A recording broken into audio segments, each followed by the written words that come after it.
Hi guys, Jasmo here, and this is another update for the Inquisitor Burning Arrow build roulette challenge that we're doing right now.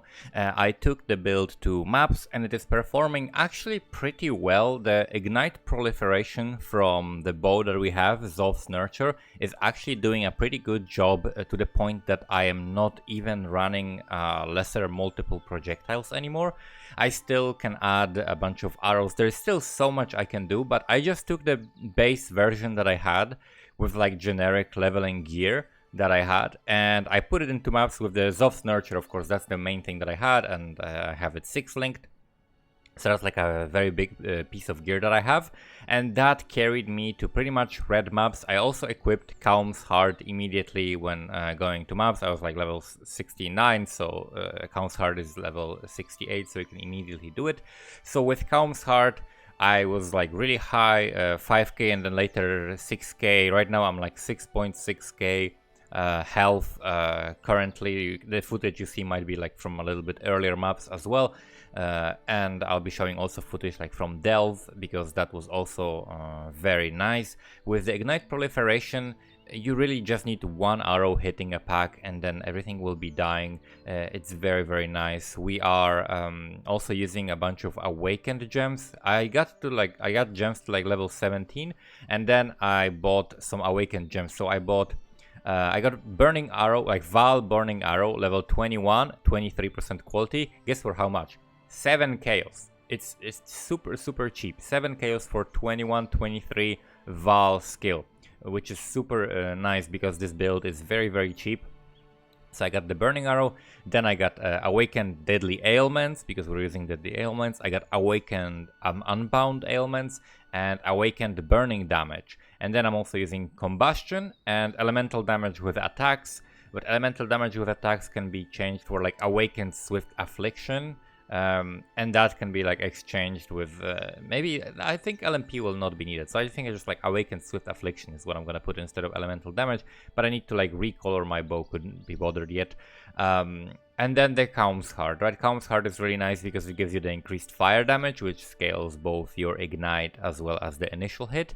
And then it has, of course, a massive amount of health, so that early on when you're mapping and you don't have all of your other gear crafted, you know, I'm still like running with the like leveling gear, like the Carnage Heart amulet that I have, the quiver that I had from leveling. And then other than that, I bought like a helmet, gloves, and boots that just have like some life and resistances, so that I could have my resistances capped pretty much. And that's it. Once I got to level 80, then I bought Opal Rings. Opal Rings are great. They have an implicit increased elemental damage. But they require a level 80, and then you can also craft a lot of good things on them. But like this implicit increased elemental damage is really good because, again, increased elemental damage scales our initial hit and the ignite, so that is great. I'm gonna be crafting a lot of gear, but the first thing I'm gonna be crafting is probably going to be the explode chest, and in the next video I'm gonna be talking about how to craft the explode chest. It's actually really easy, so I'll probably just craft first like a throwaway explode chest for like the initial mapping, and then if I want to really min-max and invest into this character a lot of currency, then I can do like a crazy explode chest with other influences and other mods, but I don't think there are that many that would interest this build. Other than that, so we're running maps. I first ran a bunch of like the early white maps, then I run some yellow maps, and then eventually red maps in the current state without like crafting pretty much any gear, just putting the Zof's Nurture and the Calm's Heart on, and then having like random resistant life gear on. The build is pretty comfortable up until like the lower tier red maps. Red maps are still fine, but like the lower tier red maps. I actually did accidentally like elemental reflect, and because we're dealing mostly with the ignite doesn't get reflected. It's actually doable, but you need to be kind of very careful what you're doing, right? Especially without LMP. I did it even with LMP, which is even harder to do, but even with LMP it was doable. So without LMP it should be very doable. So it is possible to do the elemental reflect. I think once I get the explode chest, it's not gonna be possible, but for now it is.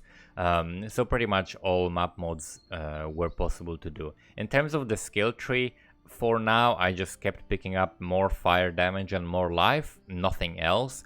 And when we basically get to like a higher level and get more skill points, we're gonna probably invest in some cluster jewels. So I'm gonna do research about cluster jewels and do that. But like my initial first impressions from mapping is that this is a very comfortable build.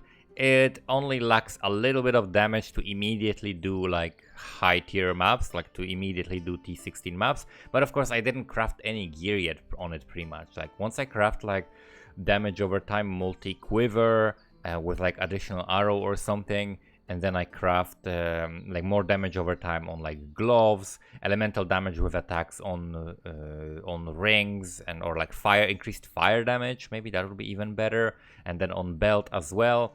And then probably we can get like influenced helmet with something, and amulet, of course. This is gonna be very, very powerful. And then we'll like redo the passive skill tree. Instead of just having generic like increased elemental damage, increased fire damage, we're gonna have cluster jewels that are gonna provide us with even more damage. So this is something really exciting to look forward to, because I think this build is gonna be actually pretty powerful.